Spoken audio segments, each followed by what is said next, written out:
Hey, thank you, man. That was great. That was great. Thank you so much for this opportunity, Steve. Thank you for this opportunity. This is really an honor and a privilege to be here and get to speak with you. Like Brian, you said, I am gone literally in under 2 weeks. And I'm leaving on a jet plane out to Australia. It's going to be awesome. And I'll tell you more about that in my talk today. But today, my talk really is about you. And my heart today is to share a piece of my faith and to also connect with you individually. And I believe that it's possible, even though there's 30 of you and one of me, because I have faith that it's possible. And also, what I'm about to say today, I want you to internalize something and make an agreement with yourself if you feel that it's right, and if not, let it go, okay? So, if you feel it's right for you, accept whatever really hits you and what resonates with you today in my talk. If you feel it's right. And if you feel like there's something that's off for you, just let it go. I think that that's an important thing to do with any talk, because there's always going to be things that really hit with you, and then there might be something that's just like, okay, well, I've already been through that, or I've already done that, or it might be something that just doesn't hit exactly with you. The important thing today is to understand, and my goal is to help you understand a little bit more about what faith is and how I've managed to really just like live by faith, walk by faith in so many different ways. And I'm honored, Steve, that you asked me to deliver this talk, because Steve is one of my clients, and we were taking a walk just a week ago, right? About a week ago. And he said, Scott, you want to speak at the speakers forum? And I was like, sure. That'd be awesome. And he said, well, I've been thinking about a talk that I'd like for you to talk about. He's like, okay, what? I want you to talk about faith. I was like, really?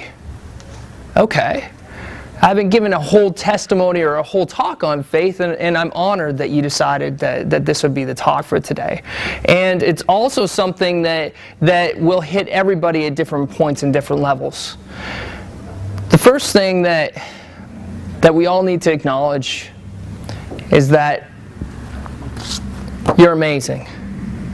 You're truly amazing. And because it's a faith talk, I'm going to have some music playing in the background, because that's, I think, appropriate for this talk. And as we kind of get into this place a little bit later on, we'll have an opportunity to do a little visualization together. And in this visualization, you'll have an opportunity to go deeper in your faith. But first of all, who believes that they're amazing? Yeah, right on. You're amazing. You are. And just as you connect with that, how amazing you are, say it out loud. I'm amazing. I'm amazing. I am amazing. I am amazing. Yeah. You're amazing. Thanks, buddy. Thanks. And look across the table and tell that person out there, you're amazing. You're amazing. Yeah. Yeah. That's it. You were created amazing. In the first place, you were created as an amazing person, an amazing being.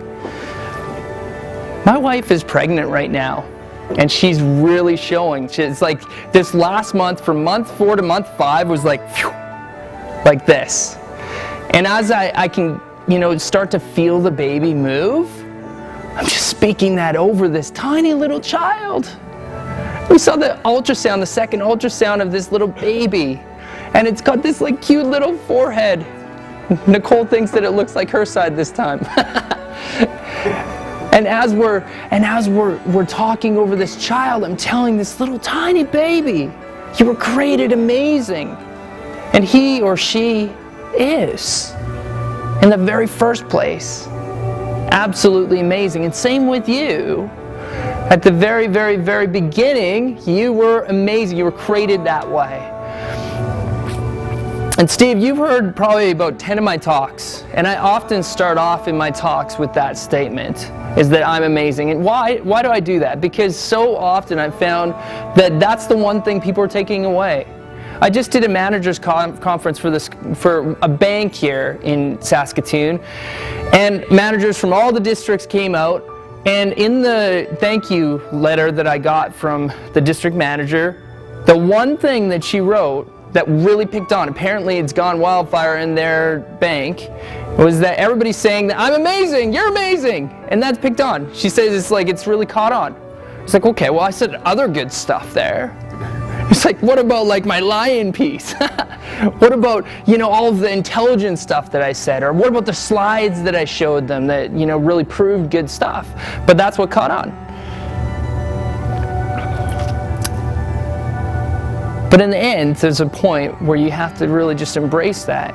And I encourage you as well to look in the mirror in the morning and just look in the mirror and just say, hey, I'm amazing today. I'm amazing. I've been created that way, and that's it, period.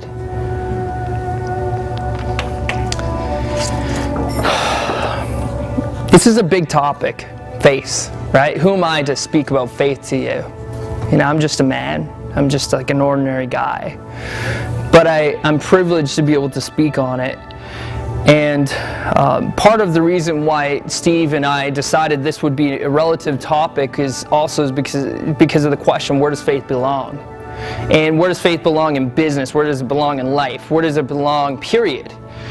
Well, faith belongs somewhere. I'm stomping on it. It belongs in business. It belongs in life. It belongs everywhere. And some people, what we do, and I've done this, is we quench our faith. Now, I agree, there's place for religion and politics and all that talk, but faith is different. I'm not here at all to talk to you about religion today. In fact, it's not even close to what I want to talk about today. But faith belongs everywhere. So that's the answer to that question. Pretty simple. Can I say amen to that? Faith belongs everywhere. Everywhere. All parts of life. Every facet of your life. One of the tools that I use in my coaching is a life wheel. It's called the abundance life wheel, and I ask you a number of questions. How much abundance do you have in these different areas of your life?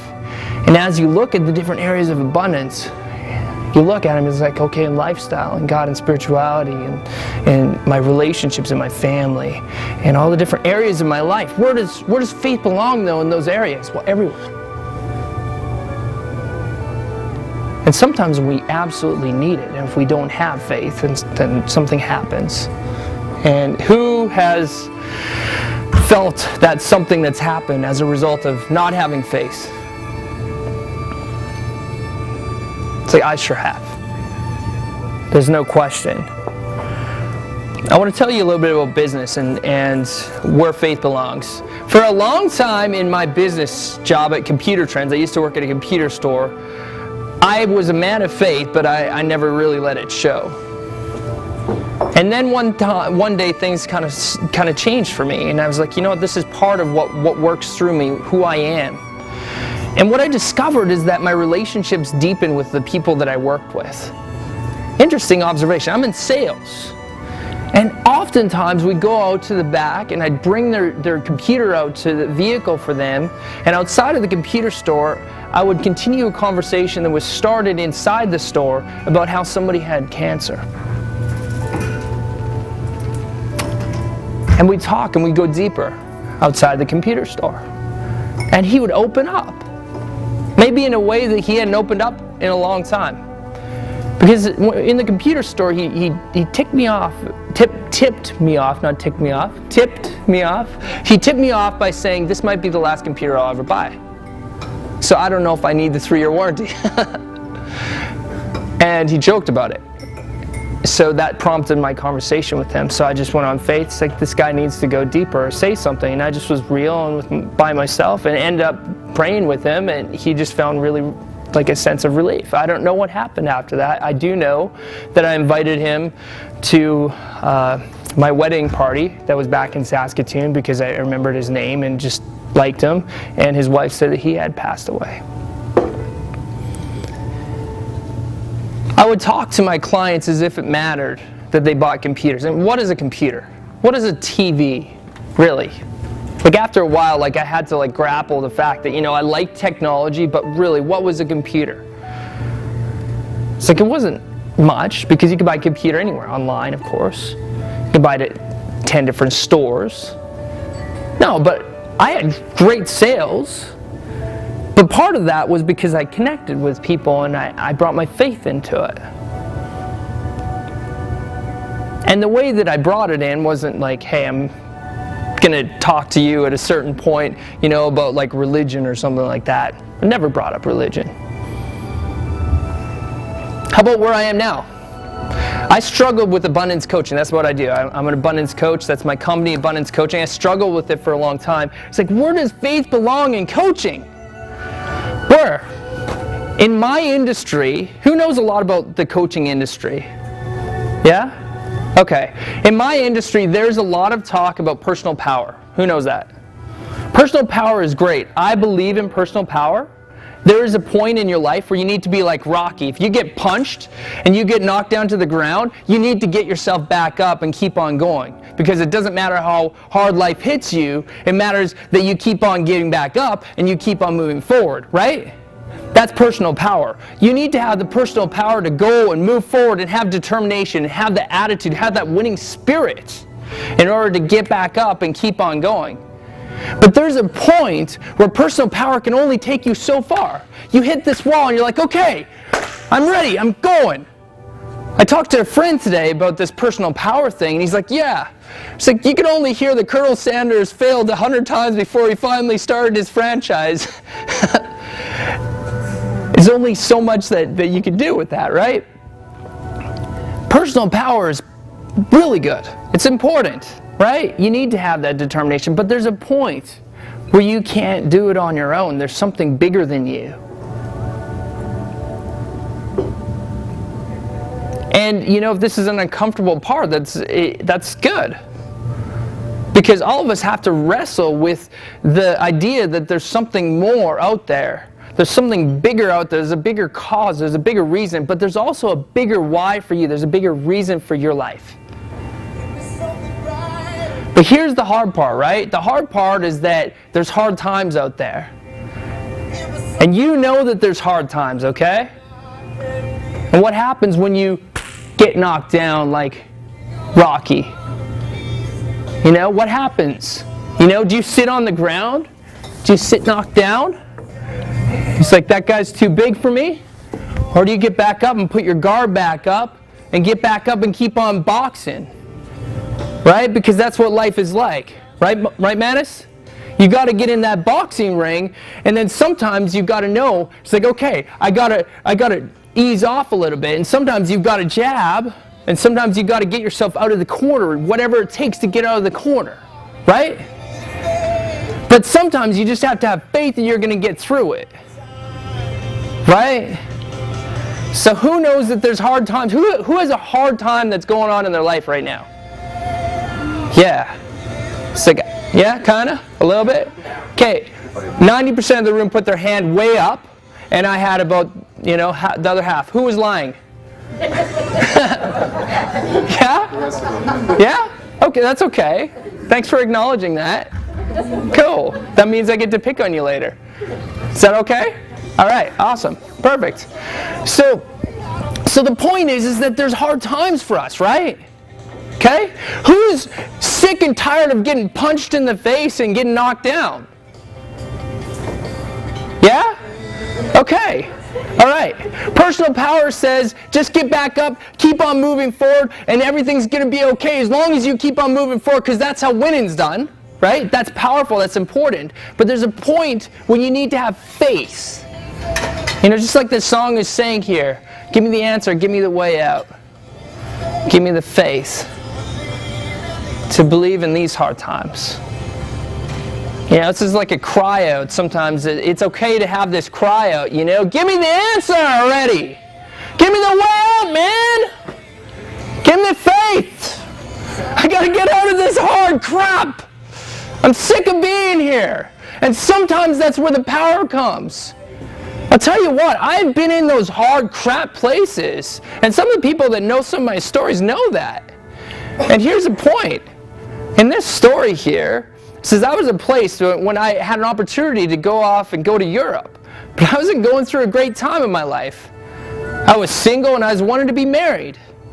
And I wanted to meet with God, and I was like, man, I can't hear Him anywhere I go. I cannot hear my God. I can't hear Him. So I'm going to go take a trip off. So I went off and I saw the Mona Lisa, and I saw Venice, and I saw all kinds of places in Italy. And I was like, somewhere on my Europe trip, I'm going to find God. I'm going to meet with Him somewhere. And I searched for Him, and I thought, you know what? I'm going to find Him in one of those big, huge cathedrals. I'm going to find Him somewhere there. And I was like, you know what? I'm going to find Him. There's no way that I'm not going to find Him in Italy. In Venice. Yeah, Venice, right? There's lots of love in Venice. I'm going to find Him there. I'm going to go out to the chapels. And I did. And I searched for Him, man. I searched for Him in the midst of all the busyness. I tried to find a silent place. And I'm like, God, I want an answer. I want to get married. For me, it was a tough place for me. It was years of being single, and I was sick of it. I was tired of it. And sure, I partied. You know, I was with my best buddy, and he was a big-time partier, and I was kind of a partier. But man, he'd do extreme things, and I was like, yeah, okay, well, I'll come along. And we drank a lot. We had a lot of fun. And you know, it was a great trip, but I knew before I went there that I wanted to meet with God, and I wanted some answers. I wanted to get through my hard time that I was going through. I searched every street that I could find, you know. I was like, God, where are you? I searched all the museums. And every single day I had this motive for weeks. I'm going to find you, God. And you're going to tell me the answers that I need. I looked at the paintings of these beautiful places, man. It was gorgeous. Not even a whisper. I just felt like they haven't even heard a whisper from God.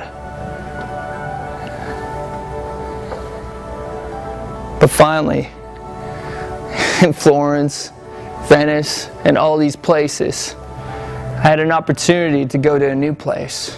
I had an opportunity to go to Switzerland. And when we went to Switzerland, we took a train from Stechelberg up to Istanbul, and then we took this gondola up to this place called Gimmelwald. It's up on top of a mountain, and then there's more cliff up here, so the mountain continued up. So we're staying on halfway up a mountain. And I was like, wow, this is cool. And I was like, I can meet with God here. And I set myself out an agenda. I was like, okay, God, I'm going to take an entire day. My buddy went in a different direction. This day I said, you know what, I'm taking my own way. I'm finding my own path, and I'm finding it because I'm seeking you. I want answers. I'm sick and tired of this hard time that I'm going through, and I want answers. We're at the Mountain Hostel, man. This is a place where parties happened. It wasn't going to happen there. It's a great time. A lot of drinking and a lot of that party stuff. This is before I was married. But you know what?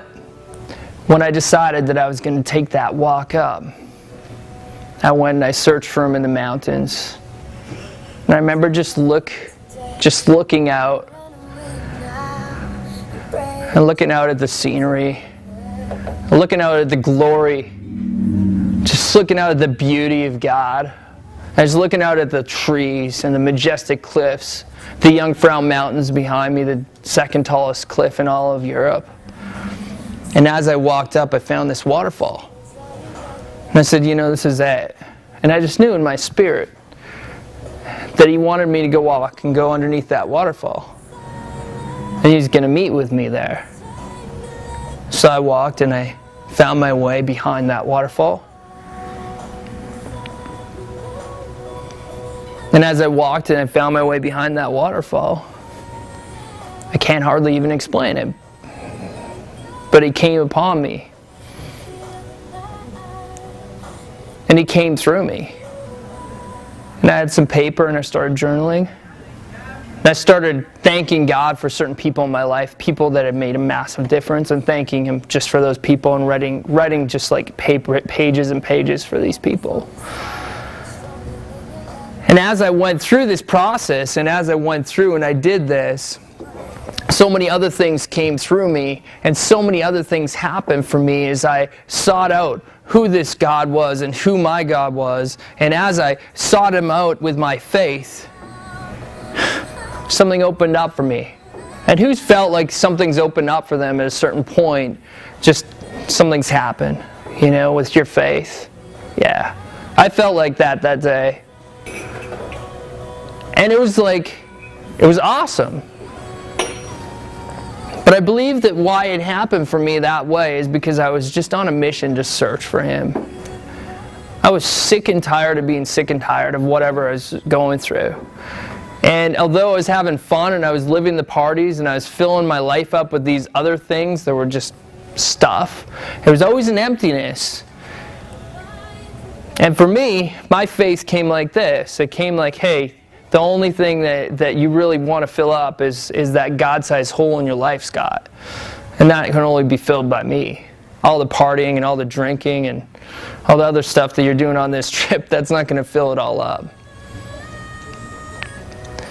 So as I looked at the majestic mountains and cliffs, and I spent this entire day, I walked down this mountain and I just knew that faith was there, that I was there, that I met with God, that I was with Him, that everything was there with me. And for me, what I learned as well is that sometimes you need to take yourself out of your zone, even if you have to take yourself out of the situation where you're at, as far as like you going to work or business or whatever it is, in order to just have faith and meet with God.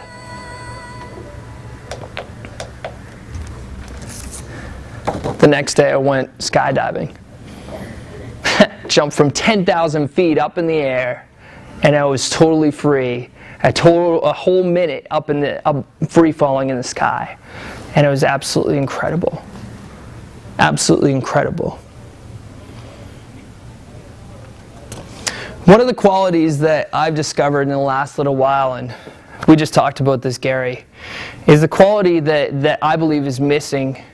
And it's probably, in my opinion, it's the quality that is in the most demand out of any other quality. And it's the quality of optimism. I see time and time again people that are pessimistic, that fail to choose optimism. And who has felt like friends that failed to see optimism? Yeah. It's like, oh yeah, I know it. Who knows that they're not optimistic a lot of the time? Yeah? Right on, okay. Who's lying? Who lied? I talk to so many people, and all it is just another story about how they couldn't get out of this situation, how they couldn't get out of that situation, and life was just stuck. Everything was about how this happened, and then that happened, and then this happened, and then that happened, and then it's just like, oh wow, I just had an opportunity to have a moving sale. We sold everything that we basically own in a moving sale this past weekend.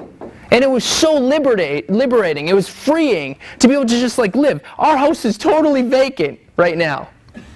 It's just like there's like nothing.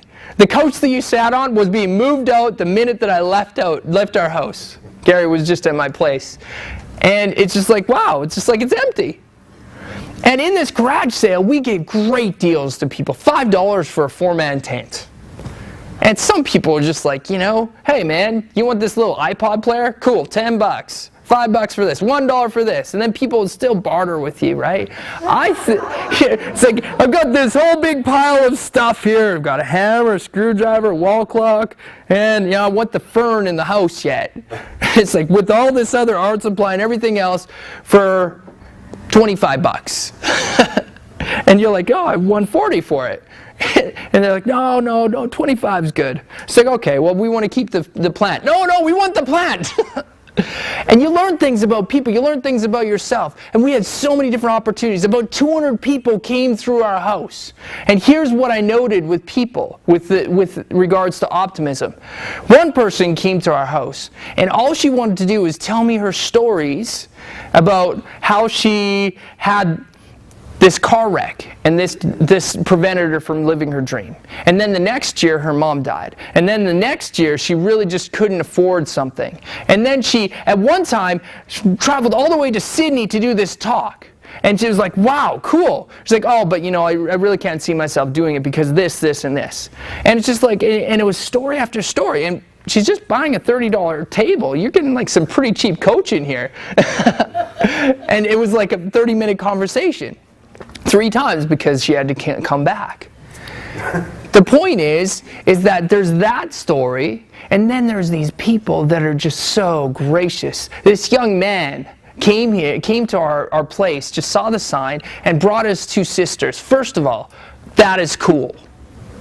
A young man, 20 years old, bringing his 17 and 16-year-old sisters, freaking awesome. I think that's really cool. I have 2 sisters that are just 2 years younger than me too, so I think that that's cool too. But he brought her there, and he was just like, hey, what do you have? And I'm like, what do you want? And he's like, oh, that lamp looks cool. When I had it in my head, he's like, I want to sell that for $10. How about 5? It's like, sweet. And this over here, she's like, yeah, you need some extension cords for some stuff? Yeah, sure. Oh man, that would be so awesome if I could have some chords. You want an iPod player? Does it sound good? Let me turn it on for you 1 second. That sounds great. Cool. How about we make a big pile for you and then I'll give it to you for cheap? Sweet, that sounds awesome. And I'm like, I'm getting revved up and optimistic that I'm going to help this guy out because he's appreciating it. He's like, this is cool. And then he's walking off with all this stuff, beaming about life. Because he has this pile of stuff that he needs, and he's a young guy, just moved into his house. And I said, hey, 1 second, you have a truck, eh? I have a whole box full of bungee cables. You ever use those? He said, oh yeah, here you go. And I felt awesome. And this guy's appreciative. It's optimism. It's the difference between the pessimistic, I can't do it, or this is what happened, and all that. Faith comes through with optimism. Who knows that? Yeah? Faith comes through when you're optimistic. And love comes through when you're optimistic too. I think that it's awesome. So who right now is making a choice to be a more optimistic person? Right on. Right on. Tell your neighbor you're amazing. You're amazing. Yeah. You're optimistic. All right. Cool. Yeah. Now tell yourself I'm optimistic. I'm optimistic. Yeah. I didn't believe you. Are you really optimistic? Yes. Yes. Yeah? Are you really optimistic? Honestly. Yes. Yeah. So optimistic. Are you really?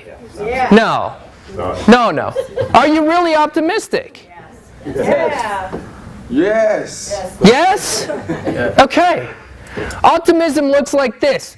Crap happens in life, okay? You get hit down. That's the way that life is. I'm sorry. We can go out there and we can talk to everybody that passes down this sidewalk, and we can ask, are you going through a hard time today? Yeah. Says, you know what? Optimism brings you through. I have a few stories of faith that I want to share with you now. So there's a friend of mine, and he was living in Florida, in Orlando, Florida. He's actually from Europe, and he went down because he believes that he's going to be an actor. And he's faith that he's going to be an actor. So he's out in Orlando, he's at this retreat, and he says, a few days into the retreat, he's like, I got to move to Los Angeles. If I'm going to be an actor, I got to go where the acting's happening. Now, I don't have my visa to go out there, and I don't have any money. But I'm going to have faith that I'm going to go. And he decided that he was going to go. The next day, His friend was talking with another gentleman who happened to live in Los Angeles. In a 1-minute conversation, this gentleman came up to this man, my friend, and said, yeah, I'd love to offer you my place, and you can stay in it. It's in Los Angeles, in this neighborhood. He said, wow, cool. He moved out to Los Angeles. Through, of course, some other hard times and different things that were going on, he continued to have faith. And now he's writing a script for a movie. And he's auditioning for different roles. And he has faith, like incredible faith, that things are going to happen for him. And he is joyful in the midst of that. Because joy in the midst of faith is so important. Another story from this garage sale. We had an opportunity, my wife and I, to talk to this couple, and it was quiet at that time, and they were telling a story of their grandchild. And we had a bunch of baby stuff, and they were buying some baby stuff, and the grandchild was born with intestines out of its body. And the mother was pretty, of course, upset, and, through the conversation in the story, it came out. It's like, how are you managing? It's like, we have faith. We have faith that this child is going to be okay. And yeah, the surgeons had incredible work that they did to stitch it up. And things aren't all in the clear from the story that we heard from them. But that story has also brought their family closer together. And I think that's really cool. Who's heard of the musician Jeremy Camp? Not many people. All right, Jeremy Camp is he's a musician, and he married when he was quite young. And when he married his wife, they found out when they were courting each other that she had cancer. And it ended up being that her cancer got worse shortly after they got married. They thought they might have been in the clear. And through that situation, Jeremy's wife and him didn't have the most romantic of honeymoons. They came back, and he'd pray to God, what's going on here? We want to spend our life together. And unfortunately, before the first year of their marriage, she passed away.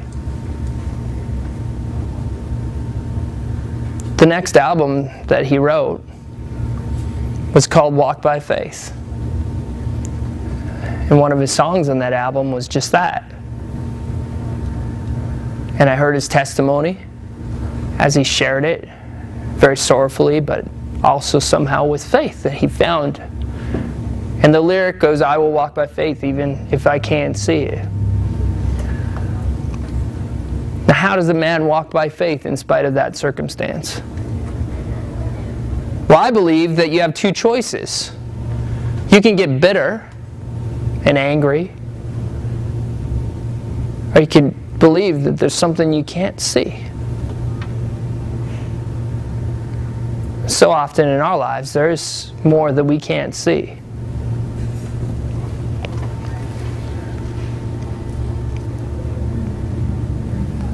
In the Bible, there's a cool story. Jesus went to a centurion man, and as you probably know, centurions were the Roman soldiers at that time. And the man said, I have a friend, one of my soldiers is injured and needs healing. And Jesus said to him, he says, okay, well, where is he? He's like, take me to him. He says, you don't need to. You can just speak the words and he'll be healed just like that. I know this because I am an authority to so many men, and you're an authority over this. In that moment, that man was healed. And he said to the centurion, surely there's a rare few that have faith like you. The unseen is where faith comes in. And that's the hardest part to grapple with. When we don't know our situation, we don't know our circumstance. And when it gets hard, sometimes we have to rely on that perseverance, right? Who's feeling like they have to persevere right now? There's some perseverance that has to happen, maybe. The one passage for me that really comes through that I've had to rely on when it comes to faith is this one. It's in the book of James. And it's widely believed that James is the younger brother of Jesus. Talk about an older brother syndrome. How do you live up to Jesus, right? And he says, consider it pure joy when you suffer trials of many kinds, for the testing of your faith develops perseverance. And perseverance must finish its work so that you may be mature and complete, lacking nothing. And I remind myself of that. Why? Because I have to persevere so often. And I believe that that's one of the qualities that I'm called to is perseverance. But I know also that I will be tested. And it's not hard to look outside there to know that there's a tester. Because when you talk about faith, it would be easy to have faith if we never had hot water. Right? It would be easy to have faith if we never had a test. Who knows that? Yeah? It's like if things are going perfect and you had all the money that you need and all the fulfillment and your love life was great and all the men were having all the sex they want with their wife, things would be awesome, right? Yeah, sure. It wouldn't be that hard to stretch out and say, okay, well, where's my faith? But listen, faith comes in the hardships. Faith comes in the perseverance of the struggles, of the trials. What was your name again? Nicole. Nicole, you get to be my helper now, because you lied earlier on. Thank you, by the way. Okay. All right. So, would I be able to get excuse me, wait, you're the waitress? Can I get just an empty tea bag? Yeah, of course. Thank you. That'd be awesome. All right. We're going to talk about abundance. Okay? Mm-hmm. All right. Can you hold this for me, please? Sure. All right. So, a lot of you know from my talks that I'm all about abundance. And I believe that there's overflow in everybody's life, that can happen in everybody's life. My belief on abundance is this. I have faith that you were created as more than enough. That you have more than enough, and that more than enough is coming to you in the future. All right? I have faith in that. That's a statement that I believe through and through. I put a stamp on it. I stand on it. I believe it. I'm acting it. Now I have to remind myself I'm imperfect. I fall. I'm a wretch. I screw up. I lie. I cheat. All that stuff too. But when I bring myself back to that center, it's like I was created just like that little infant that's growing in my wife's stomach right now in her womb. That little infant is created as more than enough today. It's so worthy. It's worthy of life. It's worthy of all the opportunities. Who's going to steal those opportunities away from my kid? They have to come through me first until that child is old enough to make its own stand. But listen, that child is worthy. That child is worthy of abundance. That child is worthy of more. I have faith in that. Thank you. And secondly, he or she is created, is today more than enough. And in the future, that child will be more than enough. Same with you. So this is what abundance looks like. Okay, ready? Mm-hmm. Okay. Abundance is like this. It's an overflow that never stops.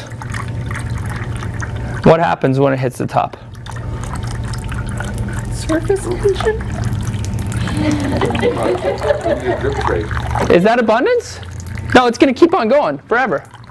Well, what do? You got more than enough. Now, if you can hold it there, that'd be good. If I kept on pouring, this is abundance. Imagine that this is a hose that never stopped. You could go for a long time. That's for lying. Listen, abundance is here for you, and it's like this cup that keeps on overflowing. It's just like, I have more than enough here. He's like, you could drink some, but as long as this is happening, you could keep on drinking the beautiful water of abundance and keep on going, right? You could, right? It's like a wellspring. It's just like, it's keeping on flowing and flowing and overflowing and overflowing. Okay. Here's where scarcity happens, okay? It's like, but you're dripping so much. You're wasting so much. Right? Okay. Steve, come here. All right. Who else wants to volunteer? Come on. Come on. Deborah wants to volunteer. Yep. Come on. It's not dangerous. Mind reader. All right. Perfect. Rick, you want to volunteer? All right. One more volunteer. You want to volunteer, man? Sure. All right. Cool. All right. Beauty. Give him a round of applause. Thanks for being brave. Beautiful. Cool. All right. So there's a little bit of a trick to this, okay? All right. We're going to illustrate abundance here, okay? All right. So this is what's going to happen, okay? You have more than enough, Nicole. I have more than enough. Yeah, say it. Okay. Steve, how much do you have in there? The cup is half empty. Okay, let's see. In reality, it's empty, isn't it? Right? Okay, it's an empty cup. You have scarcity, don't you? I have opportunity. Yes, you have opportunity. Yeah. That's awesome, man. That's great. Cool. Beauty. Cool. How much do you have? Nothing yet. Nothing yet. Right on. Cool. What do you have? It's full of air. All right. That's cool. That's right. What do you have? I've got a cup. Yeah, you have opportunity, right? Yeah. Optimism, right? Optimism? Yeah? Cool. Okay, we got optimism. Okay. So we don't have lack, all right? Now let's look at how this works. Steve, quick! All right. Okay, now you, quick! You need some too? Okay, quick! Now we get more. All right, your turn. All right, now as it comes, that's it. Perfect. Come on, get over here. Rick, you coming? All right. What? Look at that, man. Okay, cool. All right, we need one more. There we go. Woo! Abundance, ladies and gentlemen. Abundance. There is more than enough. And as long as this still keeps on happening, all of our cups can be filled. And in the same way, abundance happens in our lives. And sometimes it comes from other people. But when we look at things optimistically with overflow, that's what happens. Woo! Yeah, it's a great little analogy. All right. Right on. Sweet. All right, give him a round of applause. Right on. Very cool. Very cool. Well worth the opportunity to get the floor wet. Well worth it. Well worth it. It's just water, exactly. But you know what? How can you apply that? Let's do a quick round of any takeaways from that analogy. What are you taking away from that analogy? Opportunity flows from others. Yeah? Right on. Opportunity flows from others. Perfect. Cool. What are you taking away?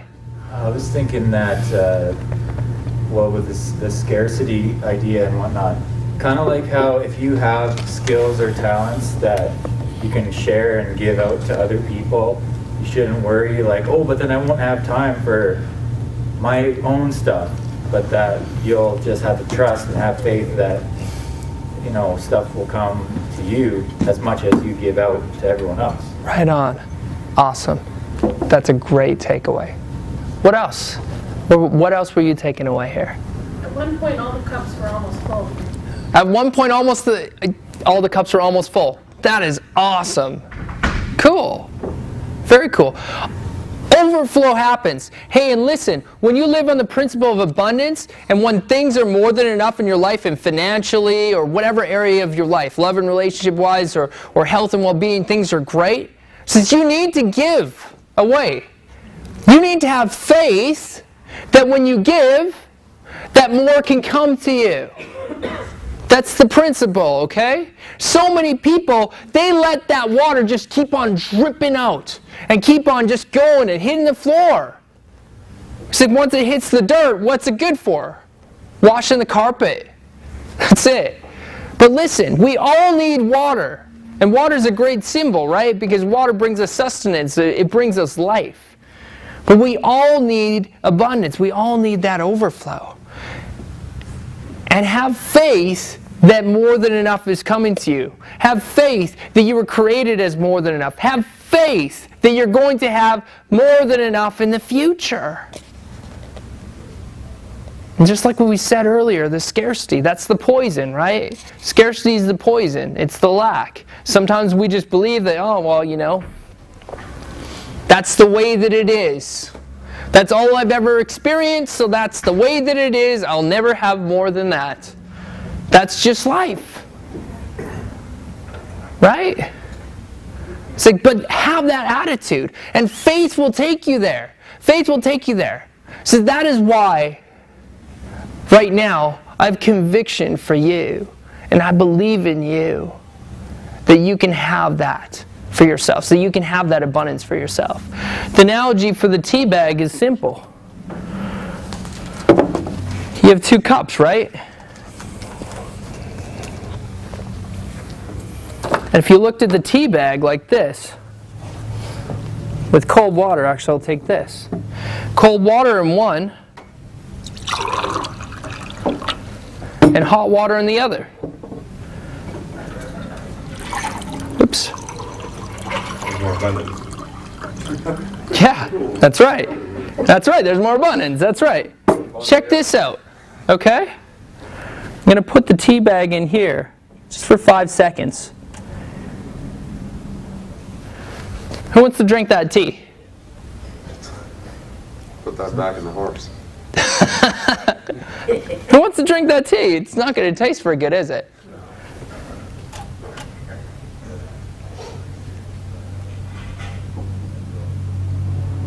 In 5 seconds, you're already starting to see the coloration, aren't you? Big difference, isn't there? I like that analogy. Why? Because really, our faith comes out when we're put in hot water. Our faith comes out when we're put in hot water. And the same as that quote that I told you earlier. Consider it pure joy. Joy! When you suffer trials of whatever kind.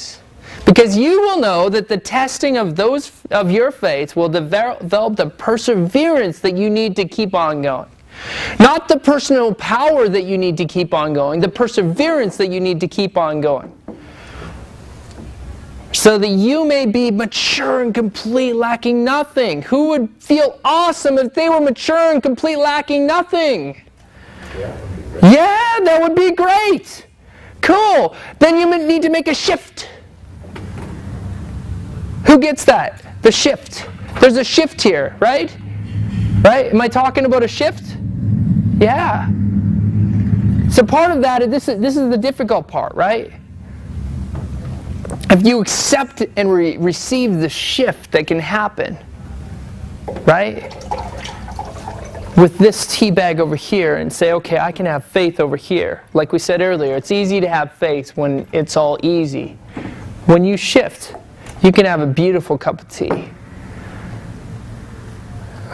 But a lot of you right now are drinking some god-awful tea. And it doesn't taste very good, does it? And that's what's always going to happen, kind of like the definition of insanity. You keep on doing those same things you've always done, you're going to get the same results over and over again. Who feels they need a miracle today? Show us one. Yeah? Sure. I have faith for a miracle. Yeah, no, really. Who feels like, honestly, this is a tough question. Who feels they need a miracle? Yeah. I'd like one. That'd be cool. Yeah? Yeah. No, do you need one? I don't know. Okay. Who needs a miracle? All right. Who has bravery to come up here and share what that miracle is that you need?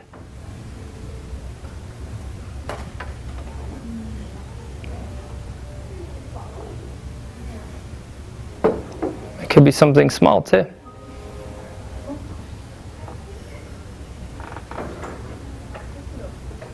And it's okay if nobody comes. Yeah? I'll go up the river. Okay. All right. Cool. I want to share a little bit of what I believe miracles are. Miracle is just something that couldn't have happened without God. Couldn't have happened without a bigger power doing something. It's like we can try to conjure up things on our own, but something that couldn't happen without God. So I believe there's little miracles that happen every single day. And if you have the faith to see them, and you choose to see them, you'll see them, and that'll make you more optimistic, and you'll have more joy, and you'll be more complete as well. So I believe every single day as I look at my wife, and as she grows, that there's a miracle growing. And that's my choice. I choose to believe it. And I hope that this baby is growing healthy as well. But that's also what faith is, being sure of what I hope for. I hope that this child is healthy. Right? I hope that I'm healed. I hope that things are happening. You want to come up? All right, give him a round of applause. Thank you for having courage. Hey, man. Thank you. I'm Scott. What's your name? I'm Brian. Brian? Yep. Thank you for coming up, man. Hey, we love you, man. Yeah. Well, looking back over the years, because today's my 60th birthday, All right. and I like to be hands-on, physical maintenance, all this. And part of me says, would be a miracle if I had health like I had when I was about 20 years old. So as he's talking, looking back, I can say, okay, it changes over, the subtle changes of maybe not being optimistic, not paying attention to what's going on. Say, now I'm sort of in this situation where I am at 60, say, well, I don't move the way I should, but what is the reason I don't move so good? And all I can kind of say is maybe over the years I kind of ignored these points. Like I went to a physiotherapist, sure, he's working on it, he's getting them back, but as he's going through all these muscles and everything, say, yeah, I kind of remembered when I sprained that, and I did this, and I fell out of a tree 20 feet up, and I kind of run into this, and I tripped on this. So over the years, things like this, and right now I say, yeah, it would be a miracle if all this would say, it's gone, I got all my health back so I can enjoy the rest of it, keep on going. Right on. Awesome. Awesome.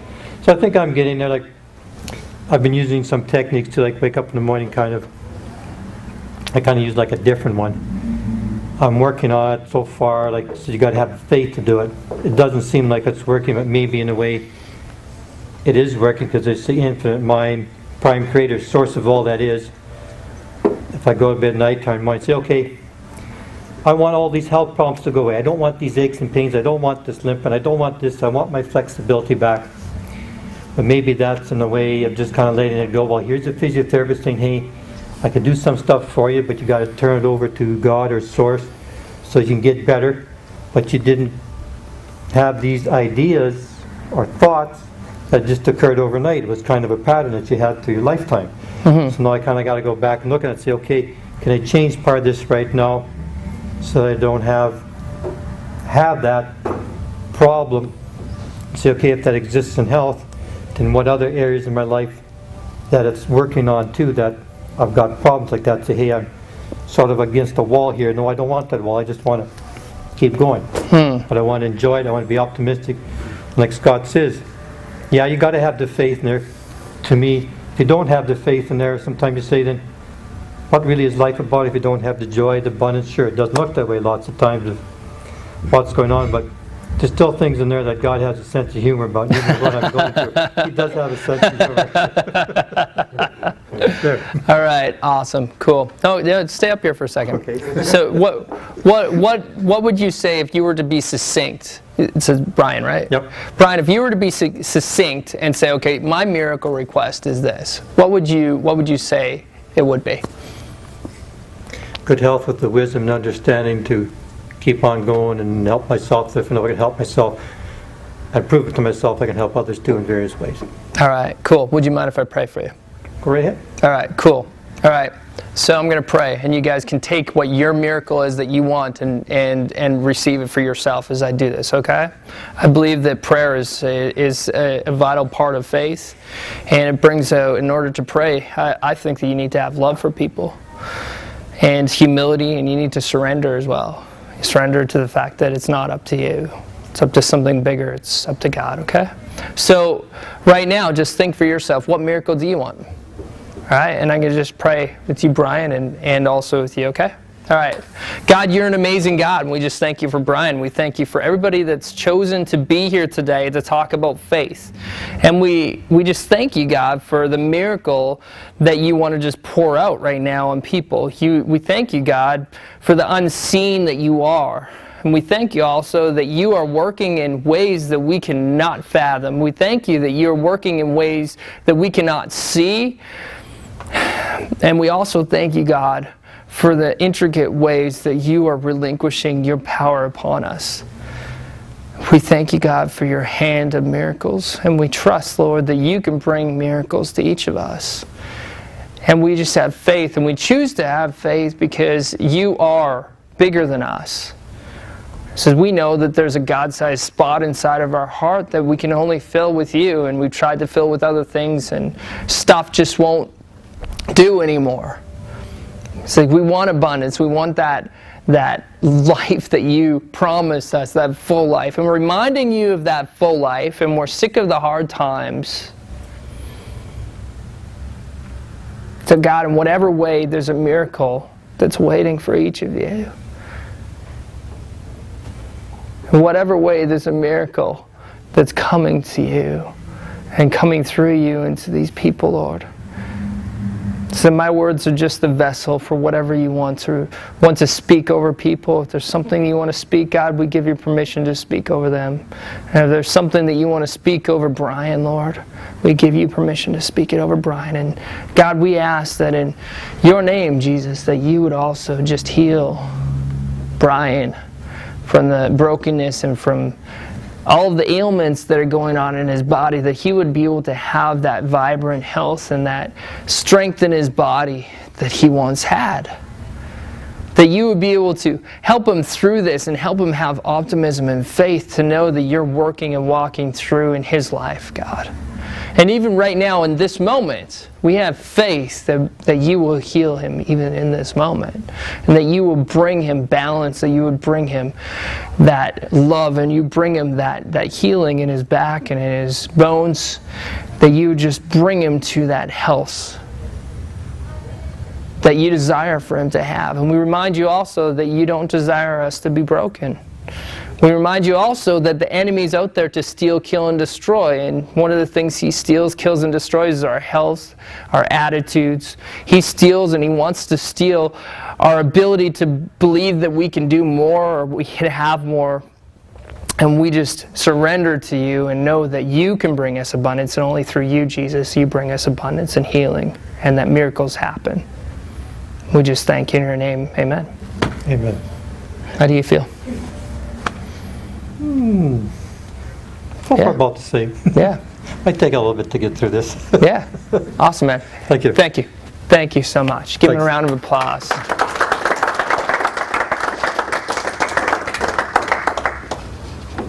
Does anybody else feel anything? Let it just come to you.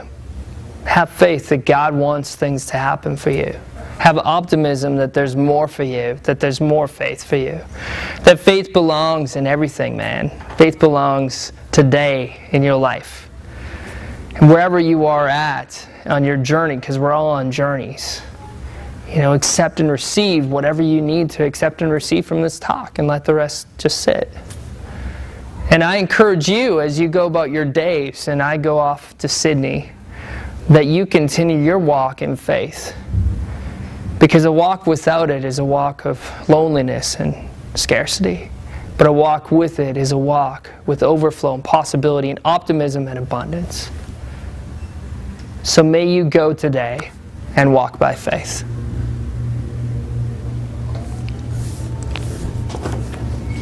That's it. Yeah, awesome. Thanks, buddy. Yeah, Thank you. awesome. Awesome. Very cool. Yeah, one of the things I forgot to mention about this speakers forum is that it's presenting ideas that typically the mainstream doesn't want to touch. And we had at Coffee Chat for a presentation once, a guy come in and talk about the message of the Buddha and so on. And I talked to Scott many times, and he seemed to wear his faith on his sleeve. and I challenge you, why don't you talk about this? Share with us, and you can see that how deep this is for Scott, and everybody's got their own perspective on faith and so on. And I think this is wonderful that you can share that. And talking about a miracle, if this could be considered a miracle, I mentioned that this is probably not technically the dog days of summer yet, but it's starting to feel like it. And Scott and I are both in Toastmasters. Yeah. Toastmasters clubs typically shut down for the summer because nobody will show up. Right, yeah. And here we are in a hot summer's evening, and we got a crowd Yeah. out to hear something about faith. All right, way to go, everybody. Woohoo! Cool. Isn't this guy awesome? You know how much perseverance this guy's going through? Just to speak to you. Can I speak to you for a second? Sure, go ahead. I have seen this guy and what he's been doing. And he started off when there were like 2, 3, 4 people coming to coffee chat into the speakers thing. And he's like, you know what, I'm going to go. And people are like, I don't know, I don't have faith. Maybe this thing's going to go away or something like that. And he just kept on going. And you kept on persevering, man. I guess so. Yeah, you have faith that this is important, I right? have good health, though. You do have good health. Yeah. Yeah, that's right. But at this, don't deflect it all. There's something to receive there too. Thank you, man. Right on. It's awesome. Yeah, so I don't know what time it is here, but typically at the end of our events, there's also an opportunity for questions and answers. Okay. Yeah. Would anybody like to make any comments? Would you be okay with Yeah, making comments? sure. Yeah. Anybody have any questions or comments that you wanted to address to Scott about anything in his topic or his profession, whatever you want? If anybody has any. Why are you moving to Australia? My wife is pregnant with our 3rd child, and she really misses her mom. She really misses her home. So she's Australian. Yeah, she's Australian, yeah. And I believe that when we got married, that was one of the conditions on our marriage. One day, I just knew that we'd move to Sydney, Australia, just to be close. And I have great parents-in-law out there. And yeah, it's just, I think that life is cool when you have that risk, right? You know, like even for me right now, like taking the opportunity to have faith in just that journey, you know, not knowing really when I land what's going to happen. And I have all these clients and all this stuff that's happened for me here in Saskatoon, but just having the faith to know when I go to Sydney that it can happen there too. So do you have anything set up there? Or? No, not really. I have a home. No, I don't have a business set up or anything, but I'm bringing over a business from here. So, yeah. So, yeah, it's going to be good. It's going to be awesome. Yeah, Rick. Well, that's the 3rd time I've seen you speak, and this one you had a lot of passion. Hey, thanks, man. This is really good. Thanks, buddy. It helps when you speak on a topic you're really convicted about. Yeah. What about people who aren't religious? How do you handle that if you're life coaching? Oh, that's awesome. Thank you for asking that. What was your first name again? Scott. I love that. Your parents rock. Cool. Thank you, Scott, for asking that. You know, I have a belief in, and you saw it when we were at the retreat, right? I have a belief in non-judgment. And also, it's one of the core principles to be a life coach. When you become a life coach, you have core competencies you have to follow, and I believe that it's so true. So we need to be people in this world of non-judgment in the way that, you know, we have to accept people on their journey, where they're going. Well, how would you define faith? Being sure of what you hope for. Like I choose to demonstrate faith rather than tell people you have to believe this or you have to believe that. I choose to tell my story. And as a Christian, as a Christ follower, what I believe my job is to love people. And I'm called out to love people and love God. That's what I'm called out to do. And do I fail at that? Of course. But the only way that I believe the real truth of the message comes through is through love. And I think that a lot of the religions have screwed up in some ways with that. And that's why I didn't care to talk about religion today. I've gone to Mennonite Church, Lake Methodist Church, Alliance Church, Charismatic Church, like whatever, it's just religion. I don't prescribe to one particular religion. But I have faith in Jesus Christ. Well, isn't that a religion? Or are you not defining that? I believe that religion is man's way of trying to reach God, and God's way of trying to reach man is through his Son. That's what I believe. So then... So I would call myself, sorry, just to finish that, I would call myself a disciple of Jesus. If does that help you a little bit?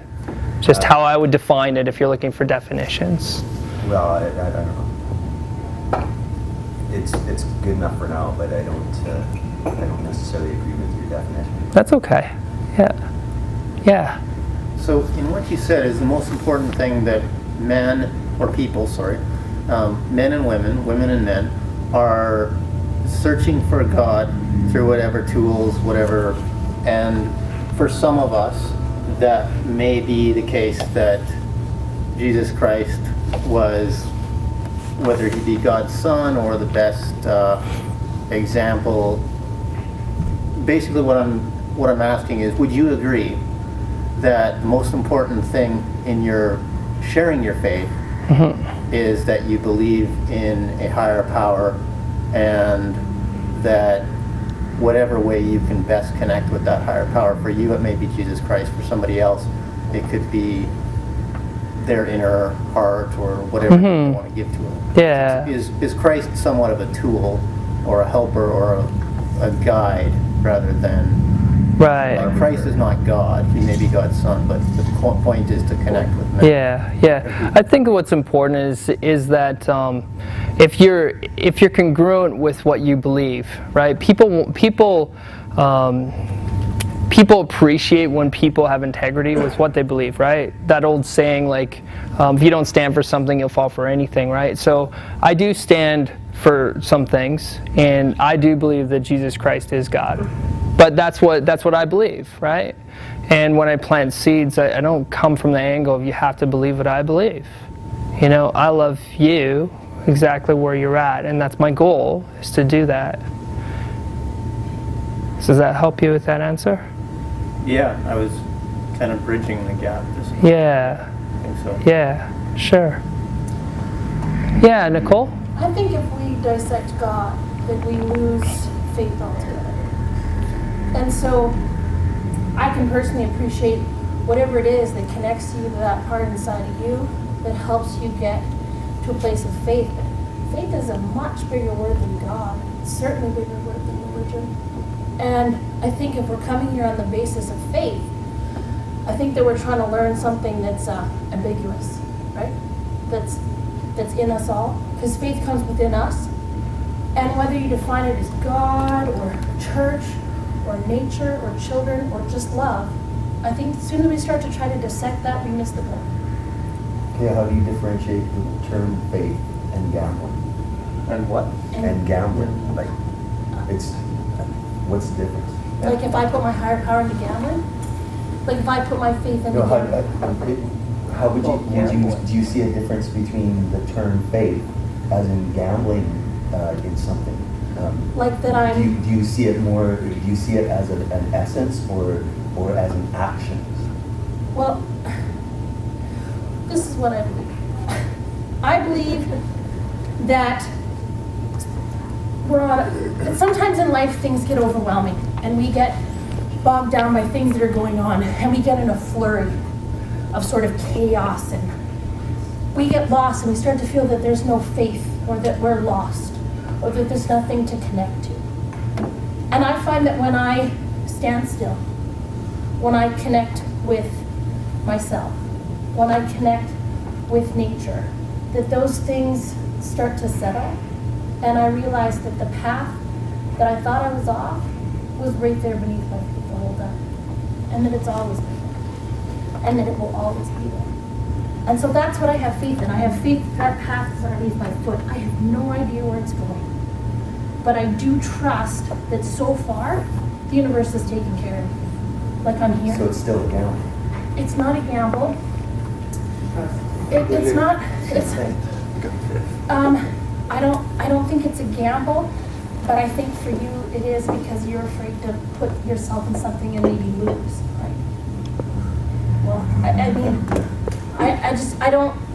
I've never heard the word gamble and faith put together. I personally. Well, it's not common. Yeah, but people to associate with, but it's the same thing. What if it means risk? I mean, I could not have asked a girl out on a date if I wasn't willing to take a risk. I wouldn't say it's gambling to ask somebody out on a date and just sit around at home and like have no life. I would say it's having faith that if you take a risk, if you put yourself out there, as simple as if you put But your that's hand why I'm up. saying it's an action. It's more of a. But there's no risk if we have no desire. If we rid ourselves of expectations, if we rid ourselves of all desire, and are only true to our authentic self right now, here in this moment, because this is the only moment that's real. If we have no expectations of what we think things should be, of where it is we think that we're supposed to go, and what it is we think we're entitled to, or should be, or could be, then there's no risk. There's no expectations. It's only this moment. And the next moment is only that moment. So it's not about risk. It's if we rid ourselves of expectations, if we surrender our desire to the universe, then we can understand what being in this moment, right now, right here is. And everything else falls away. There's got to be a balance. It's not sitting at home praying for a gamble. It's like faith in the actions that you take. No, I have but you faith can in- have faith. Okay, I have faith in people, or in particular people, or something. But it's what it is to me is it's a gamble. It's taking a gamble. It's not a guarantee that something's going to come true.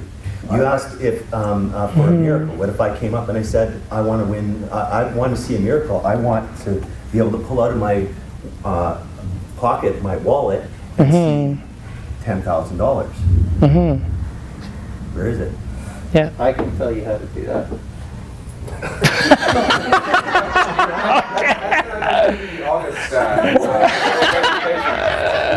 speaking in August, so that's really great.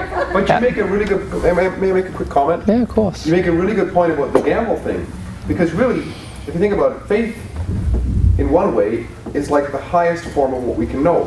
When you came into this room, for example, you didn't know for sure that the legs of that chair were just going to go when you sat down and land on your butt. So if you think about it, you took a gamble on the way. In that way, you're absolutely correct. Yeah, sure. And it's just the degree to which people do. Scott's using another example of what he puts his faith in. And I guess what kind of comes down to is what are the results?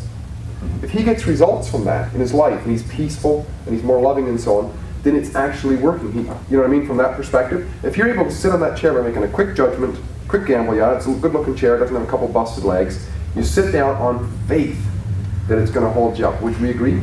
Yeah. And it's a gamble. So that's a very small example. And then two other examples, right? Of what Scott's talking about, which is maybe not something that the path that you go on, but I think we've never discussed it, and I think it's really really interesting thing to talk about. Yeah. Because it's so foundational to the way we run our lives. Well, I think of it as like, to me, maybe it's just me because from my experience and not, but I think faith is something essential in anybody in order to live. But it's a practical reality. It's not a truism. You can't guarantee something will happen. But you can't just give up. It's like giving up playing the game of life. Okay, yeah. To continue to gamble in order to participate. And so in that sense, I do agree, yeah, you have to have faith. But at the same time, a lot of people I think already do have faith and they've gone overboard.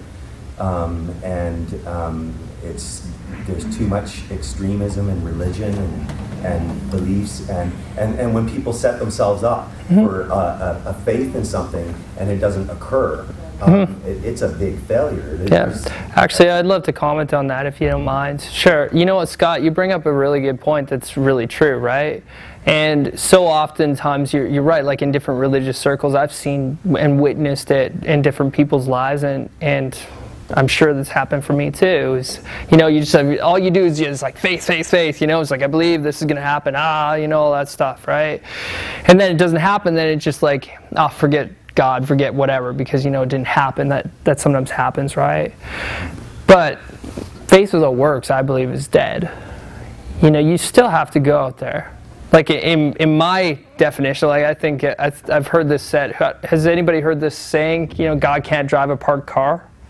It's like, okay, come on, It's like you're pointed in the right direction, but put it in drive for me, And there's that aspect to it. I think that it's important. Yes, like let's have faith. Like, truth is that yesterday or 2 days ago, like we're moving away to Australia, right?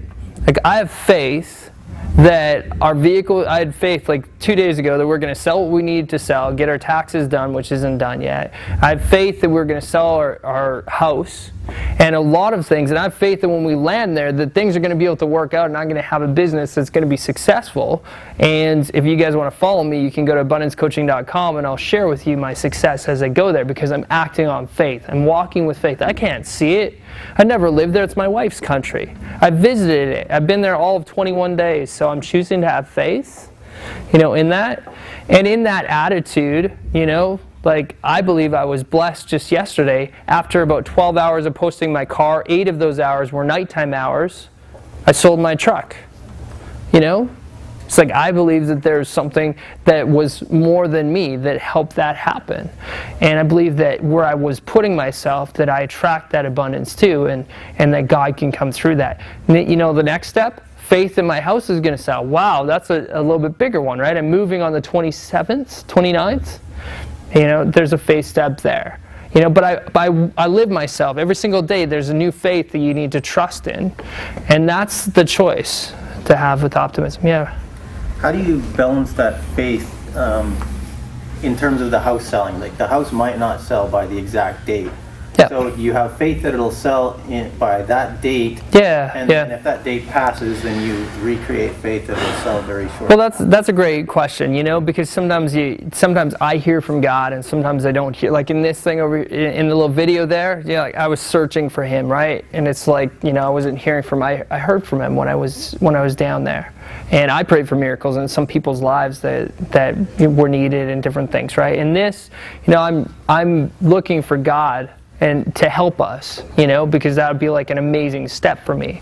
But as far as like me, like I have faith right now that things are going to happen. Something's going to happen. I don't know how it's going to look. But I have faith that God is going to sell our house. And I believe that something's going to happen before we go. So, and I believe that. Sorry, what?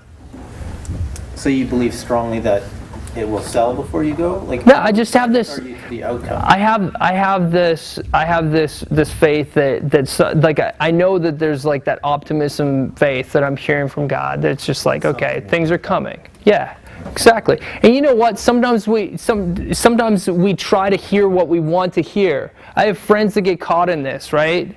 It's like you want to hear what you want to hear. So when you hear something from God, like a friend of mine, has had a string of relationships that have failed, but he wants to hear what he wants to hear. So when God speaks to him and he feels that he hears, okay, you need to be patient with this girl, then it's just like what he hears is like, I need to wait for her because she's going to be my wife. It's like, okay. The dangerous thing. Yeah. You get a lot of, what do you call it when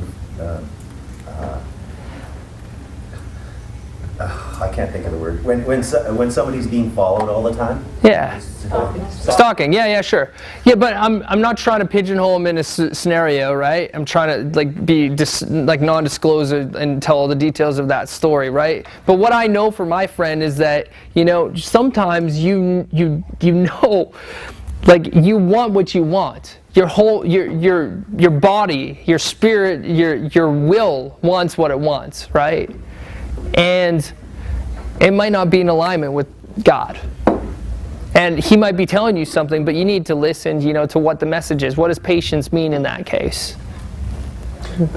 Yeah. Yeah, sorry. Yeah. That's why I like your word faith. Thanks, Scott, by the way. That was a great question, man. Yeah. I like your word faith so much more than the word certainty. There's a basic human need, according to Robbins, that is certainty. Yeah. And I would love to teach the idea that it can be certainty or it can be faith. And the more positive energy, based on what you've said and I've taken away from it, is to choose that faith. Because to me, a salesperson who is like certain you're going to buy from him is going to the point where he's going to sell you something whether you are going to benefit from it or whether you're ready. It might be the greatest thing in the world, but you might not be ready for it. Right. But faith that you're going to sell to the people who are going to benefit, or faith that you're going to get the date from the girl that is right for you and you're right for her, not Stalkerville. Yeah, totally. I have faith that in my talk today that something hit for somebody, for you guys. And it might be one thing, it might be something that you'll think of tomorrow.